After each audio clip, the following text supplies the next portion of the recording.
या बातमीचे प्रायोजक सरगम कलेक्शन ब्रँडेड शर्ट फक्त 200 रुपयात रमजानचा आनंद दुप्पट करा. सरगम कलेक्शनला भेट द्या. जगदंबा चौक, लष्कर, सोलापूर. सोलापूर शहरातील छत्रपती संभाजी महाराज तलाव येथे आज सकाळी एक धक्कादायक घटना घडली आहे. पाण्यावर तरंगताना एक अज्ञात पुरुषाचा मृतदेह आढळून आल्याने परिसरात खळबळ उडाली आहे. प्राथमिक माहितीनुसार मृत व्यक्तीचे वय सुमारे 55 ते 60 वर्ष असावे. शरीरावर पांढरा शर्ट आणि काळी पॅन्ट घातलेली होती. मृतदेहाच्या पॉकेटमध्ये एका महिलेचा फोटो आणि काही संपर्क क्रमांक आढळून आले आहेत. स्थानिक माहितीनुसार ही व्यक्ती पद्मशाली समाजाची असण्याची शक्यता आहे. मात्र अद्याप त्याचे नाव किंवा ओळख पटलेली नाहीये. सदर बाजार पोलीस चौकीच्या पथकाने घटनास्थळी धाव घेतली असून मृतदेह ताब्यात घेऊन पंचनामा करण्यात आला आहे. पोस्टमॉर्टम आणि तपास सुरू असून ही आत्महत्या आहे की अन्य कारणाने झाले आहे याचा शोध घेतला जात आहे.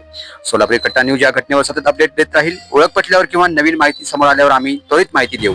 परिसरातील नागरिकांनी सावध राहावे आणि कोणतीही संशयास्पद व्यक्ती किंवा घटना दिसल्यास तात्काळ पोलिसांना संपर्क साधावा.